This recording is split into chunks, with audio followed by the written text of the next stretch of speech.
Saramonic. El sonido comunica. Comunica. Transmite. Transmite. Emociona. Emociona. Conecta. El sonido es una de las partes más importantes de una producción audiovisual. Nos proporciona al menos el 51% de la información que nos llega a través de ese contenido.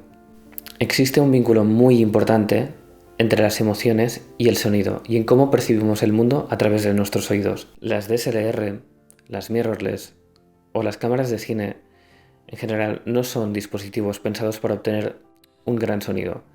Los micrófonos internos no son de buena calidad. No tienen una tarjeta de sonido dedicada ni graban en los mejores códecs. Actualmente tampoco tienen conexiones dedicadas de los micrófonos más profesionales, no tienen funciones avanzadas para el control de sonido como limitadores, picking, y además difícilmente la posición de la cámara suele ser la mejor para registrar el sonido. Este es el sonido que capta el micrófono de la cámara a una distancia de unos 2-3 metros. Como podemos comprobar, los niveles no son especialmente altos, el nivel de ruido es también alto y la nitidez no es muy buena. 1, 2, 3, probando sonido. Este es el sonido que nos da un micrófono dedicado y específico colocado encima de la cámara a la misma distancia, unos 2-3 metros. El sonido es más alto, es mayor, pero sigue captando fuentes de sonido indeseadas o mucho eco. 1, 2, 3, probando sonido.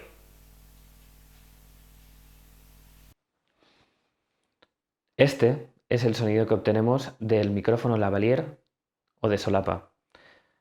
Es un micrófono con una membrana mucho más pequeña que, por ejemplo, el micro de la cámara, el micro situado encima de la cámara, pero su proximidad a la fuente de sonido nos permite que tanto el volumen como la calidad sea muy alta. También nos permite rechazar bastante el eco. 1, 2, 3, probando sonido. Este es un micrófono de tipo de cañón o shotgun. Su patrón polar es hipercardioide. Nos permite seleccionar exactamente cuál es la fuente de sonido que nos interesa. Su sonido es amplio, alto y de gran calidad. Para hablar de los distintos tipos de micrófonos, hablaremos primero de los tipos de patrón polar. Un patrón polar es una representación gráfica de la sensibilidad del micrófono respecto a las distintas fuentes de sonido en distintos ángulos. Por ejemplo, un patrón polar omnidireccional es un tipo de patrón que nos indica que la sensibilidad de un micrófono y su membrana es capaz de captar los sonidos que vienen prácticamente en todas direcciones. Su representación sería una pseudoesfera. El patrón polar cardioide es un tipo de patrón polar que nos indica que la sensibilidad de un micrófono es mayor en la parte frontal que no en la parte posterior. Es sensible también a los lados, pero tiene un rechazo importante en la parte posterior de la membrana. De esta forma, es ideal para situaciones donde el entorno no está controlado o no está tratado acústicamente. Nos permite dar mayor importancia a un protagonista y rechazar el sonido que proviene de fuentes no controladas, como por ejemplo un escenario con un cantante y un público. Nos interesa dar protagonismo a la voz del cantante y rechazar el sonido del público. Finalmente tenemos el patrón polar supercardioide. Es un tipo de patrón polar que tiene muchísima presencia o mucha sensibilidad en la parte frontal, un rechazo amplio a los lados, un pequeño aumento de sensibilidad a los 90 grados y también un aumento de sensibilidad en la parte posterior. Es un micrófono muy direccional, nos permite seleccionar cuál es exactamente la fuente de sonido que nos interesa. Nos da también un gran rechazo para situaciones no controladas, pero exige una gran precisión en su uso. Como vemos, es un micrófono con mucha sensibilidad en la parte frontal. A medida que perdemos el ángulo o apuntamos en otra dirección, el nivel de sonido cae progresivamente. Es por eso que decimos que es un micrófono muy dirigido y requiere una gran precisión en su uso.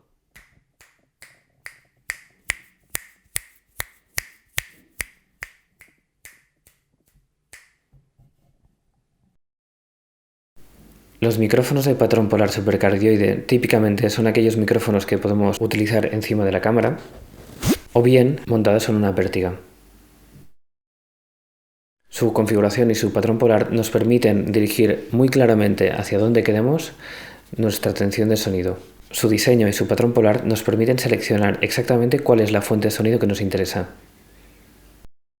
Los micrófonos de solapa o lavalier son aquellos micrófonos que nos permiten colocar un micrófono y captar el sonido lo más cerca posible a la fuente. Se usan generalmente en situaciones donde no nos importa que el micrófono aparezca en cámara, como por ejemplo entrevistas, televisión o documentales. Generalmente por comodidad podemos encontrar sistemas de cable que van conectados directamente a nuestra cámara o a una grabadora, o sistemas de transmisión inalámbrico, ya sean vía radio o wifi.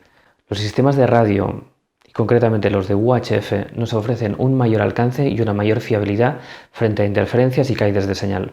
Son los más profesionales. Encontramos distintos tipos de micrófono de corbata, micrófonos mono o micrófonos estéreo, también con distintos tipos de patrón polar. Existen micrófonos de patrón polar cardioide, que nos dan más protagonismo a nuestro sujeto y rechazo del entorno, o micrófonos con patrón polar omnidireccional. Una opción interesante en el caso del patrón polar omnidireccional es que podemos situar el micrófono en cualquier dirección. Un recurso útil puede ser situarlo apuntando hacia abajo. De esta forma evitaremos el golpe de sonido de las letras oclusivas como P's o T's. El micrófono de shotgun o de cañón es aquel más indicado para obtener una buena calidad de sonido en las situaciones donde el micrófono no puede verse en pantalla, como por ejemplo una película, publicidad o cualquier situación donde no queramos que se vea un micrófono. Su patrón polar suele ser supercardioide o hipercardioide, de forma que nos permite orientar de forma muy precisa cuál es la fuente de sonido que nos interesa capturar. Generalmente suele estar operado por un técnico de sonido que se encarga de que no aparezca en plano y aún así esté lo más cerca posible de la fuente de sonido. El hecho de tener un patrón polar hipercardioide nos permite también generar un rechazo en entornos no controlados. Para ello también disponemos de distintos accesorios como una funda para vientos, o incluso para situaciones más difíciles, un antiviento dedicado o dead cat. Podemos clasificar también los micrófonos según su alimentación, si necesitan o no necesitan alimentación. Existen los micrófonos dinámicos y los de condensador. Los micrófonos dinámicos suelen ser más económicos, ya que no tienen componentes electrónicos sofisticados. El inconveniente es que su sensibilidad y el nivel de salida es menor. Por lo general se trata de micrófonos más fríos, y si posteriormente aumentamos la sensibilidad o el gain, suelen dar un nivel de ruido más alto. Los micrófonos de condensador necesitan alimentación, tienen una sensibilidad mayor y un nivel de salida más alto. Por lo general son micrófonos más sensibles y por lo tanto más calientes. Pueden ser alimentados internamente o externamente. Internamente puede ser con una batería propia o con pilas. Si es externamente, se utiliza unos voltajes universales que se denominan phantom power. En conclusión, no existe un micrófono perfecto para todas las situaciones, sino un micrófono ideal para cada situación. Depende de nosotros elegir cuál es más conveniente para nuestra forma de trabajo o para nuestra producción. El sonido no es simplemente una forma de conseguir que nuestro mensaje llegue de forma clara y nítida. Es también una forma de comunicarnos con nuestro espectador. A menudo se dedican muchos esfuerzos a la imagen y no tantos al sonido. Y olvidamos que con un buen sonido, un poco de dedicación y un mínimo de inversión, nuestra producción, nuestra historia y nuestro mensaje llegarán mucho más allá. Saramonic. Transmite.